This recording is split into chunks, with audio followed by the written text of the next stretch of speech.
So in this cipher I've been talking about, there's all these line items, and not every name, but a lot of the names have a railway associated to it. Of course, you see items here. This is a contaminant of concern. There's things such as change of command. It's a military term. The Committee on Conscience. So there's this circle of confusion. I kind of got off into that circle for a while.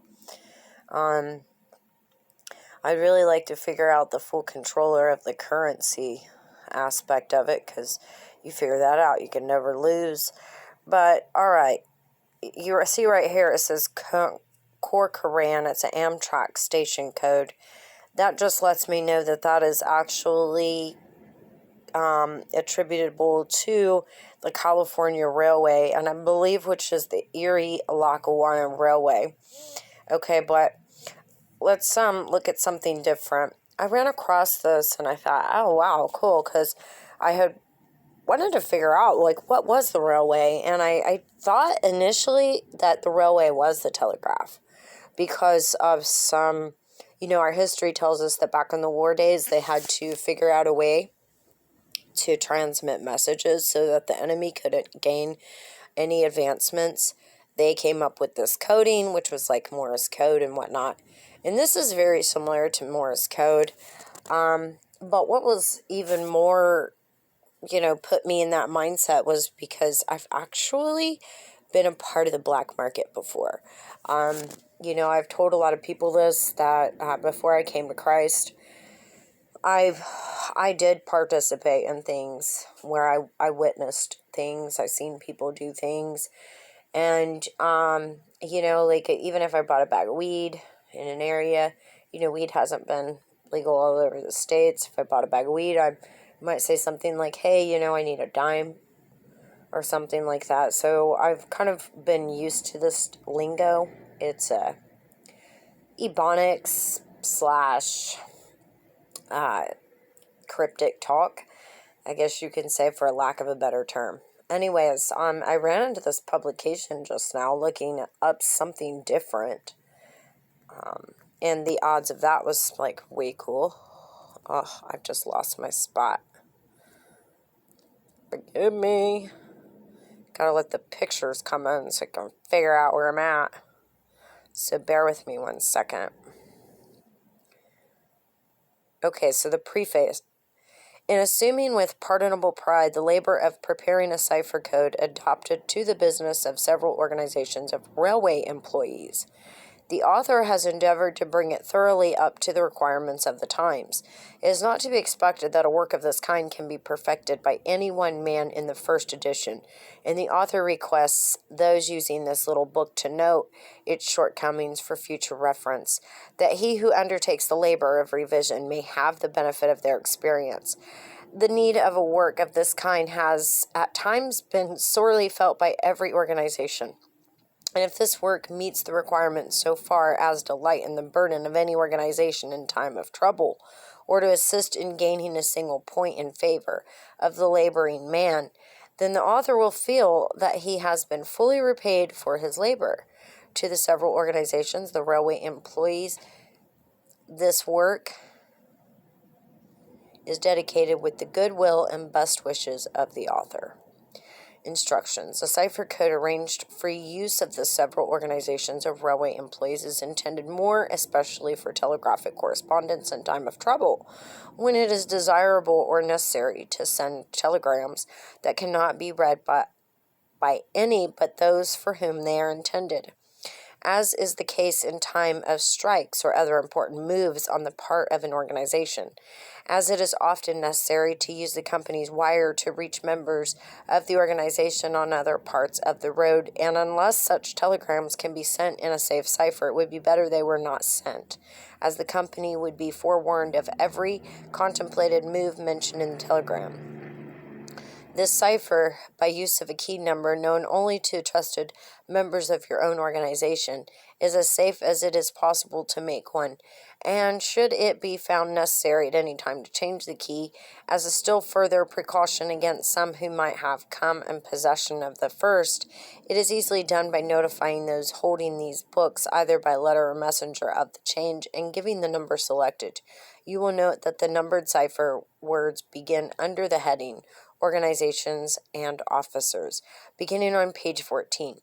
This plan was adopted after careful study and deliberation as a safeguard for the reason that a telegram giving a number name or in reference to anything that occurred on a certain day would, if the same key number applied to the entire book, be a clue that would lead to the discovery of your key number. Therefore, I have used numbers only where I believed it was safe to do so. To further explain the use of numbers, I will give an illustration of the manner of using the code. I will take 3 for a key number, which means that instead of writing the cipher word that represents the word or phrase I wish to use in the telegram, I will write the third word following it. For example, I want to send a telegram as followed, which is weird because the number 3 is always found with a 5x5. So action has been taken. Am anxiously waiting your arrival. This in cipher, using the key number 3, would be written: bribing, canceling, carded. In translating this telegram, you must, of course, read the third definition in the code above the cipher word given in the telegram. The numbers are placed there so that you may find your word when writing or defining when reading a telegram by addition and subtraction instead of counting ahead or back, which would be very inconvenient in case your key number was a large number. One thing must not be overlooked when selecting a key number. You must always add to in writing and subtract to read. When you wish to transmit a message in cipher, you should first write your message in full, then refer to your code and find the first word or phrase and add your key number to the number found in the left-hand column opposite the phrase. The total found by this addition will give you the number of the cipher word to write. When this has been done, check off as much of your telegram as the cipher would already written represents, and proceed in a like manner with each word or phrase until your message has been written in cipher. Never use anything but cipher words in a cipher message, excepting the name of a person or the name of a town, when it is deemed necessary to write these in a cipher. Spell them out using the cipher alphabet found on page 7. So it goes on, and it goes through the cipher alphabet, which is really cool. I mean, this is 208 pages. And, I've been learning. That's what I've been doing. I've seriously just been learning this stuff because although I called White Island before it blew and I knew about Alabama 2 weeks before it happened, I mean, I was so dead set. I was like, oh my gosh, I know this is going to happen out of school. And then I called 2 people after it happened. I thought it would happen 2 weeks earlier, but still knowing 2 weeks prior is like mind-blowing because I didn't go to school for this stuff. I just knew it because of what the Lord took me through in the wilderness. They tried killing me so many times, and I just learned a lot of things during those different days that I was out there. And I seen it in action, so I have more of an understanding because I was able to what I see in this cipher, in this coding, I can put them together because I literally was in situations where I seen how they operate. And so I seen how they closed down grids. I seen how they had control over cameras. I seen how they were able to call, elderly children. I mean, I got stories that'll blow your mind. I remember one time,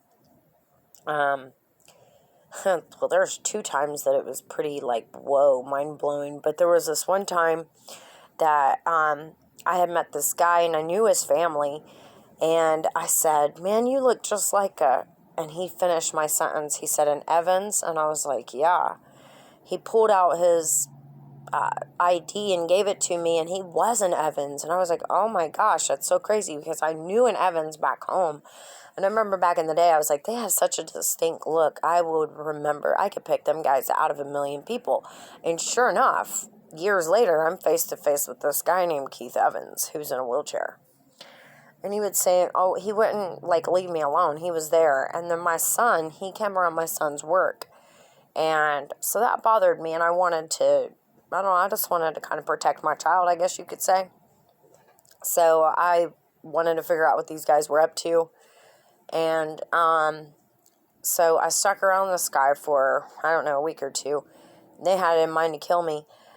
There was one time we were at a Kentucky, and I heard the guy tell him on the phone, we're going to shoot her as soon as you come out. So when I was in the Kentucky Fried Chicken with him, I told him, I said, man, that's not a good idea. I have too much information on you and all this other stuff. And then the guy calls him and he's like, you ready to come out? And the guy said, no, man, not now. We're not going to do it right now. And then there was another time that he was like, you going to go down here with me? So I was like all freaked out, didn't want to go with him. But they were everywhere. I couldn't get rid of these guys. And I was homeless out in the streets. So I ended up going with this guy, and he tells the one guy, we're ready, shut the cameras down. And I got in front of this building, and I was hearing these chains back behind me. I was like, what in the hell is that?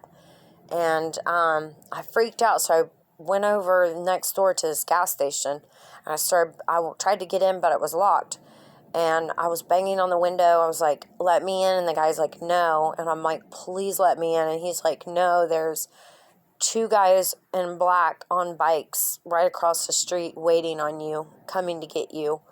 And I said, you know? And he was like, yeah. And I said, please let me in. He said, I can't do it. So I said, give me a black marker, man. So he gave me a black marker, and I started writing these guys' names all over the gas station. I shut the pumps off at the gas station. The cops even rode by looking at me like, damn, she's still there. Dude sat on the other side of the thing just staring at me. I had their names tagged all over this gas station. I mean, I was graffitiing it everywhere. I walked away from that place, obviously, because I'm telling you about it. And I know everybody was like, oh my gosh, she survived. And then, there's plenty of other stories. I watched these guys one time. Another time, I broke my ankle because I jumped into the LA Wash because I was trying to get away from a gunman who shot at me. And I had this broken ankle, and I was going down the street, and my underarm was so sore from the crutches. And I was trying to, I don't even know what I was doing at the time, actually, because I was homeless. And this guy picks me up, and he's like, do you need a ride home? And I'm like, yeah. Well, he takes me somewhere else completely, and he keeps me with him. So I'm like, oh my gosh, what do I do? And I basically know that the Lord's telling me, just stay where you're at. And it's like another 24 hours go by, and he gets in the car. He's ready to take me somewhere, and this girl gets in the car. And a couple things went on before then, but without, dragging on this story, this girl's in the vehicle with him, and the Lord tells me they're going to take you to somebody's house to kill you.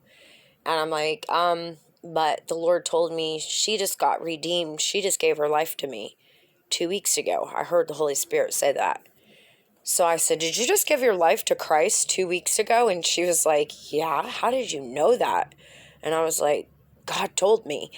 And then she looks at me all freaked out, and I said, you do realize that if you finish this and you do this with him, the Lord told me he's going to cut his relationship off with you. She said, huh? And I was like, having a relationship with God is the best thing you could ever encounter.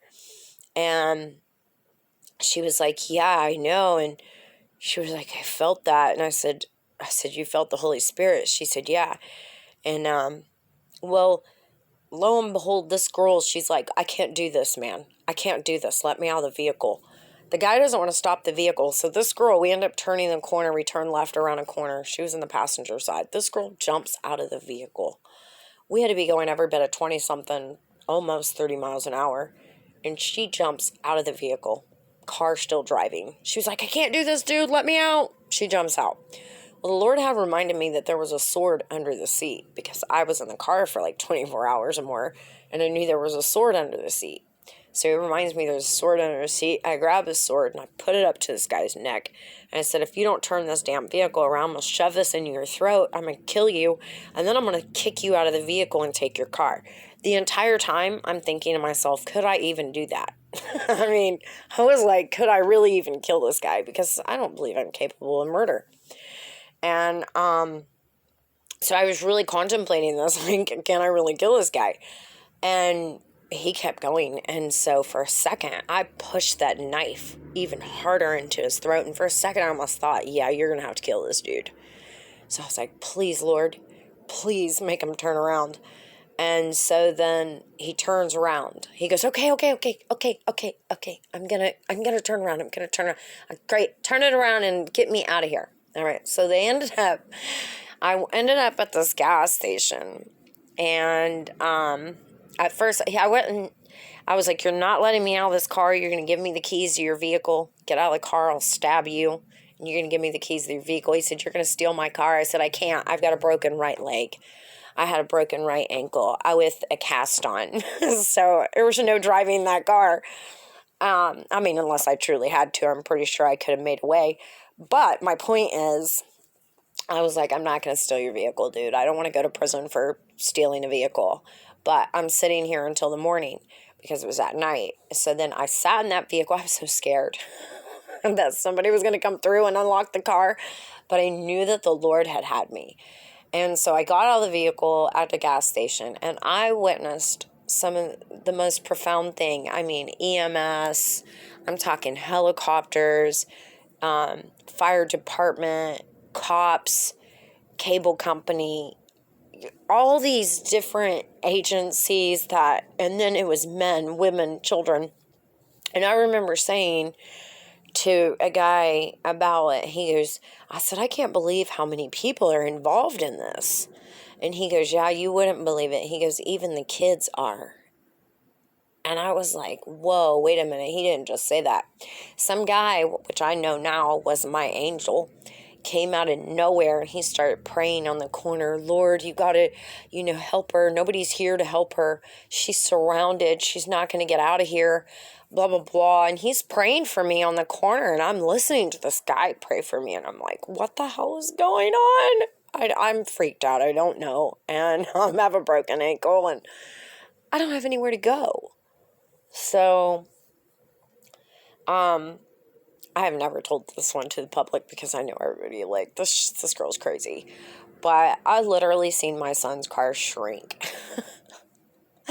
And go through 2 cars. And I asked him when he got through, I said, son, how did you make it through those 2 cars? He said, I pushed them out of the way, Mom. They were in my way. They wouldn't let me through. It took me a half hour to make it through there. And I knew it was because they had stopped the traffic. And yet I was flabbergasted when I seen my son's car shrink. I didn't even say it to my son. I didn't say, son, no. Actually, you didn't push no cars out of the way. Your car shrunk. You went through 2 vehicles with the shrunk car and came out on the other side. And I just thought the Matrix broke. I didn't know what I was seeing. I said, nobody will ever believe this. Nobody would ever believe this. I know y'all don't believe me, but it's all good because I'm not crazy and I know it's true. And so, here we are. All this time later, I was able to look at this book and say, oh my gosh, there's something more to this. And then I said, let me apply the biblical principle of Isaiah 29:15-16, which is basically the teaching that, I've gotten from the Holy Spirit, but the conduit was Jonathan Kleck. And I have such mad respect for him. He is a teacher of the Most Highs. And anyways, and so I applied his teaching that he'd give me, because I see these guys in writing. That's what I see them in. I could see them in pictures too now, but I was never really able to see them in pictures. I could see them in writing. That's the gift that I was given, to be able to see these guys in writing. And so when I came across this, and I was like, wait a minute.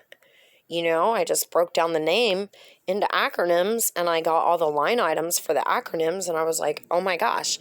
And at the end of the day, when I got all the information that I could out of here, I then knew that they used additional publications to carry these things out.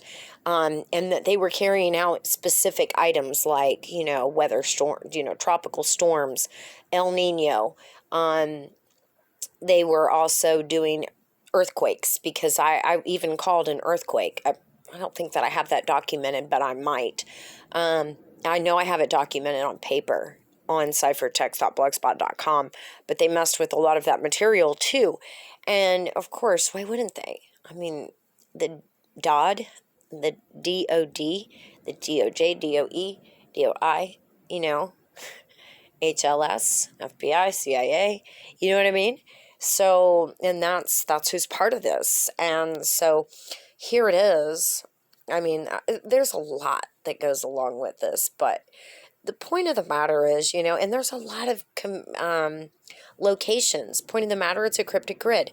And as we see here, it's this circle of chaos. That's what we're seeing right now, this circle of chaos. They believe that out of order comes chaos. And so for a while, I stepped away from the Telegraph. I was maybe 6 months or so that I did not touch it. I really shouldn't have took that time away because I lost track. And they messed with my work so bad. And some of the things that I had learned during that time, they were just so fresh that, I didn't retain them. And so here I am trying to catch back up, trying to find a spot, trying to say, okay, maybe I can get in here and uncover something else. And I'm not saying that I can, but, because what I'm trying to do is I can see it says current operations cell. I've been in this plan long enough to know what the operation cells are.